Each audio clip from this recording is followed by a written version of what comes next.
सभी विद्यार्थियों का हार्दिक स्वागत, हार्दिक अभिनंदन। साहित्य क्लासेस चैनल पर यानी कक्षा 12th में पढ़ने वाले और इसके साथ साथ वर्तमान में जो व्याख्याता और सीनियर टीचर जो हिंदी से तैयारी कर रहे हैं, उन सभी विद्यार्थियों के लिए, परीक्षार्थियों के लिए बहुत ही महत्वपूर्ण वीडियो है। कक्षा 12th में पढ़ने वाले विद्यार्थियों के लिए जो बोर्ड परीक्षा में कौन कौन से महत्वपूर्ण प्रश्न आएंगे, इसके अलावा व्याख्याता और सीनियर टीचर जिनके लिए 12th में से यानी अंतरा में से जो प्रश्न पूछे जाते हैं, उनमें से यानी अंतरा में जितने भी लेखक हैं उनमें से व्याख्याता और सीनियर टीचर के लिए भी प्रश्न आएंगे। तो यूं देखते हैं कि अंतरा में, वैसे अंतरा का ये चौथा पार्ट है, उससे पहले बहुत सारे पार्ट पिछड़ा दिए गए हैं, वो भी देख सकते हैं। बोर्ड परीक्षा के लिए बहुत ही महत्वपूर्ण प्रश्न इसमें शामिल किए गए हैं, विद्यार्थी ध्यान पूर्वक देखें। बोर्ड में शैली कैसी होनी चाहिए आपकी, इसके अलावा आपके मल्टीपल चॉइस वाले जो 10 प्रश्न आएंगे और 10 प्रश्न है वो एक एक वाक्य के होंगे, यानी 20 जो प्रश्न है वो एक एक अंकों के होंगे। वो 20 प्रश्न है वो उनको दृष्टिगत रखते हुए और बड़े प्रश्नों को ध्यान में रखते हुए इस पार्ट में से कौन कौन से बड़े प्रश्न बनते हैं, कौन कौन से छोटे प्रश्न बनते हैं, उन सभी को शामिल किया गया है।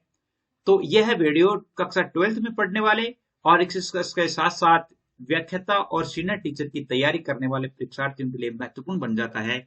तो आप देखिए, देखते रहिए और मेरे साथ से बने रहिए, संपूर्ण पाठ्यक्रम का अध्ययन करते रहिए जैसा कि पिछले कई सालों से अपन कर रहे हैं। तो आइए देखते हैं आपका ये प्रश्न इसमें कौन कौन से शामिल है। पहला प्रश्न देखिए, पहला प्रश्न है कि केदारनाथ सिंह का जन्म कब हुआ, और उनका जन्म हुआ था 1934 ईस्वी में बलिया जिले के चकिया गांव में। 1934 ईस्वी में बलिया जिले के चकिया गांव में। आपसे एक बात बता दूं कि जितने भी जो लेखक और कवि हैं, उन लेखक और कवियों का एक अनुक्रम निर्धारित किया गया है, मेरे द्वारा एक अनुक्रम निर्धारित किया गया है, जिसमें जैसे आधुनिक युग के कवि, इसके अलावा जैसे प्राचीन युग के कवि और मध्यकाल के कवि, रीतिकाल के कवि, इन सभी कवियों का मैंने एक अनुक्रम बनाया है, जिसमें आप ये निश्चित कर सकते हैं कि कौन सा कवि पहले आएगा, कौन सा बाद में।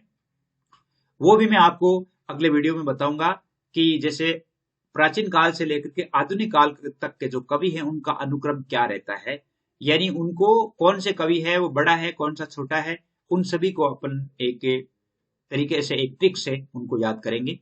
तो इनका जन्म है वो बलिया जिले के चकिया गांव में हुआ। केदारनाथ सिंह ने किस विषय पर पीएचडी की उपाधि ली, डॉक्टरेट की उपाधि है वो आधुनिक हिंदी कविता के बिंब विधान पर ली थी। कौन सा विषय था उनका? आधुनिक हिंदी कविता के बिंब विधान पर।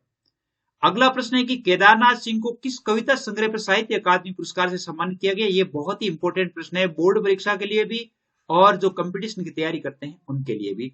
और उसे अकाल में सारस जो उनका काव्य संग्रह है, उस पर उनको 1989 ईस्वी में उन्हें ये साहित्य अकादमी पुरस्कार से सम्मानित किया गया था। केदारनाथ सिंह को और कौन कौन से सम्मान प्राप्त हुए हैं? वो जैसे मैथिली शरणगुप्त सम्मान, कुमारन आसान सम्मान, व्यास सम्मान और दयावती मोदी पुरस्कार से उनको सम्मानित किया गया। अब इसमें से 12th कक्षा के लिए इसमें क्या महत्वपूर्ण है? 12th कक्षा के लिए एक परिचय आएगा, लेखक या कवि परिचय। चाहे कवि परिचय हो चाहे लेखक परिचय हो, तो लेखक परिचय या कवि परिचय 5 अंकों का पूछा जाएगा। तो इसमें आपके लगभग कवि परिचय आ ही जाता है, यानी इन प्रश्नों में आप इस तरह से आपको याद हो जाते हैं। 5वां प्रश्न देखिए, 5वां प्रश्न है कि अब तक केदारनाथ सिंह के कितने काव्य संग्रह प्रकाशित हो चुके हैं, और वो हो चुके हैं 7। कितने? 7 काव्य संग्रह है वो प्रकाशित हो गए हैं। उन जो 7 काव्य संग्रह है उनमें एक तो अकाल में सारस, उत्तर कबीर, जमीन पक रही है, अभी बिल्कुल अभी, यहां से देखो, ताना बाना, कल्पना और छायावाद, अन्य कविताएं जैसे बाघ, टॉलस्टॉय और साइकिल। बाघ, टॉलस्टॉय और साइकिल।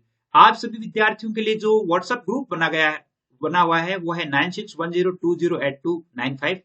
इन पर आप ऐड हो सकते हैं। बॉयज गर्ल्स के लिए अलग अलग है, कंपटीशन क्लासेस के लिए अलग से बना हुआ है, और जो जैसे सर्वोदय की तैयारी करने वाले, राज्य प्रतिभा खोज की तैयारी करने वाले और अन्य कंपटीशन की तैयारी करने वाले सभी विद्यार्थियों के लिए अलग से ग्रुप्स बने हुए हैं। तो आप उस ग्रुप्स में ऐड हो सकते हैं, किसी प्रकार की कोई फीस नहीं है।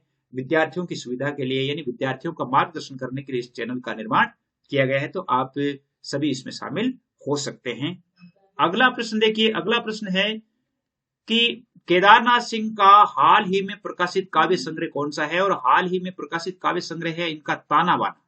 कौन सा है? ताना बाना, ये प्रश्न है वो बहुत इंपॉर्टेंट है। ताना बाना जो बोर्ड परीक्षा के लिए भी है और जैसे व्याख्याता वगैरह की तैयारी करने वाले हैं उनके लिए भी है, क्योंकि 12th के पाठ्यक्रम में से उनके प्रश्न आएंगे। बनारस कविता की क्या विशेषताएं हैं? बनारस कविता की, ये आपके 12th में पढ़ने वाले विद्यार्थियों के लिए मोस्ट और वेरी इंपॉर्टेंट प्रश्न है कि बनारस कविता की क्या विशेषताएं हैं।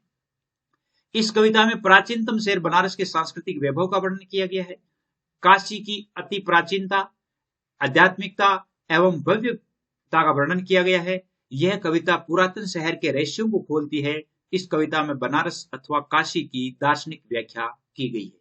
अब यह प्रश्न जो है, मान लो 12th में पढ़ने वालों के लिए तो आता ही है। इसके अलावा अगर मान लो जैसे वरिष्ठ अध्यापक या व्याख्याता की तैयारी करने वाले, तो उनके लिए भी ये पूछा जा सकता है कि केदारनाथ सिंह द्वारा लिखित कविता बनारस की विशेषता नहीं है, यानी इनमें से कोई एक विशेषता अलग दे दी और आपसे पूछा जा सकता है, तो कोई भी प्रश्न है वो बन सकता है। 8वां प्रश्न देखिए, 8वां प्रश्न है कि केदारनाथ सिंह द्वारा विरचित कविता दिशा की क्या विशेषताएं? उनमें एक कविता और है, दिशा की कविता। यह कविता बाल मनोविज्ञान का मर्म स्पर्शी चित्रण करती है। हम बच्चों से कुछ ना कुछ सीख सकते हैं। यह कविता अपने लक्ष्य के प्रति समर्पण भाव को दर्शाती है। जैसे यदि आप दिशा कविता का केंद्रीय भाव लिखना चाहते हैं तो उसके लिए आपके बहुत सबसे इंपॉर्टेंट प्रश्न है, इनमें से प्रश्न भी आ सकते हैं। बनारस कविता में कवि ने धूल के बवंडर को किधर से आते देखा है? किधर से आते देखा है? वो देखा है लहर तारा अथवा मडवाडी की ओर से। लहर तारा अथवा मडवाडी की ओर से इन्होंने इसे बवंडर को आते देखा है। अगला प्रश्न है कि बनारस शहर की जीभ क्यों किरकिराने लगती है? बनारस शहर की जीभ क्यों किरकिराने लगती है? अचानक आए बसंत के कारण उड़ते हुए धूल के बवंडर से। जैसे वो कहते हैं कि अचानक बसंत आता है और बसंत आने का पता कब चलता है? जब धूल के बवंडर आते हैं और उस शहर की जीभ किरकिराने लगती है, तब लगता है कि बनारस में बसंत आ गया है। इसके अलावा आपके प्रश्न है कि दशाश्वमेध क्या है? ये प्रश्न बहुत इंपॉर्टेंट है और वो है बनारस के एक प्रसिद्ध घाट का नाम है। क्या नाम है? बनारस का एक प्रसिद्ध घाट है, उसका नाम है। आपके लिए जो व्हाट्सएप ग्रुप है 9610208295। इसके अलावा देखिए और कौन से जो प्रश्न है वो आपको पूछे जा सकते हैं, उसके संबंध में देखिए ये प्रश्न वेरी इंपॉर्टेंट है और बोर्ड परीक्षा के लिए, यानी अब जो बोर्ड परीक्षा होगी उस बोर्ड परीक्षा जो 12th कक्षा की, उसके लिए बहुत ही इंपॉर्टेंट है। चाहे एनसीईआरटी है, आरबीसी है, सीबीएसई है, कोई भी विद्यार्थी है उनके लिए इसमें से प्रश्न है वो आ सकता है। और पाता है घाट का आखिरी पत्थर कुछ और भी मुलायम हो गया है, पंक्ति से क्या आशय है? आपकी बनारस कविता है उनमें से ही एक लाइन है और उस लाइन का आशय स्पष्ट करना है कि इसका क्या अर्थ है। तो आप इसको उत्तर ऐसे लिखेंगे कि इस पंक्ति का आशय यह है कि दशाश्वमेध पर यानी स्नान व पूजा पाठ करने के कारण कठोर दिल वाला व्यक्ति भी आस्था के कारण सहज एवं विनम्र हो जाता है और इसी को कवि ने पत्थर को मुलायम होना बताया है। अगर कोई व्यक्ति कठोर दिल है तो उसमें भी आध्यात्मिकता आ जाती है, वो विनम्र हो जाता है, तो इसी को कवि ने कहा है कि जो पत्थर है वो भी मुलायम हो गया है। एक प्रश्न ये बन जाता है, बहुत ही इंपॉर्टेंट है, खाली कटोरों में या खाली कटोरा में बसंत का उतरना कवि का इससे क्या आशय है? खाली कटोरे में बसंत के उतरने से कवि का आशय यह है कि बसंत ऋतु में भिखारियों को भी पर्याप्त भीख प्राप्त होती है, जिससे उनके चेहरे पर खुशी की चमक दृष्टिगोचर होती है, और इसी को इन्होंने खाली कटोरे में बसंत का उतरना बताया है। बस इतना चाहिए लिखना है, ज्यादा लिखने की आवश्यकता इसमें नहीं है।